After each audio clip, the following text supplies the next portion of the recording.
বাজার জুড়ে এখন শুধুই অস্থিরতা, দাম বৃদ্ধির খবর।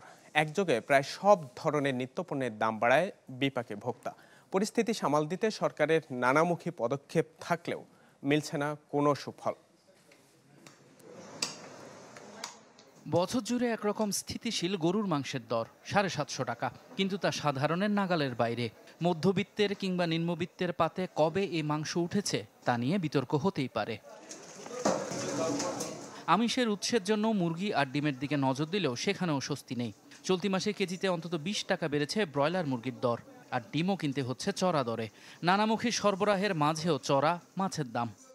মাছের দাম কিছুটা রিজনেবল, কারণ ইলিশ মাছের সিজন, তো এই কারণে মাছের দাম কিছুটা মানুষের নাগালের ভিতরে আছে। বাজার নিয়ন্ত্রণে সরকার খুব বেশি একটা সাকসেসফুল না।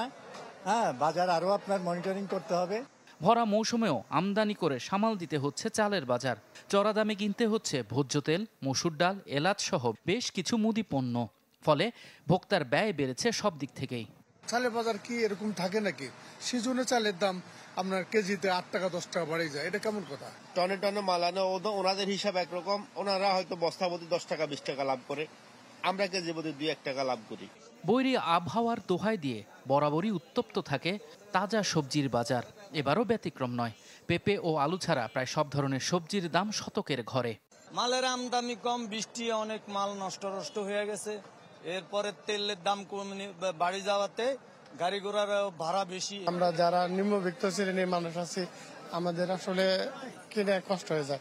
কাঁচামালের বাজারটা আমি বলি এটা নিয়ন্ত্রণ করার কারো ক্ষমতা নেই। এটাকে কমাই দিতে পারবে না, এটা কেউ বাড়িতে পারবে না, অটো হয়ে যাবে। টিসিবির হিসাবে মাছ, মুরগি, ডিমের দাম বাড়লেও তা গেল বছরের তুলনায় কম। তবে বছর ব্যবধানে বৃদ্ধি পেয়েছে চাল, মসুর ডাল ও বেশ কিছু সবজির দর। Desk report, channel 24।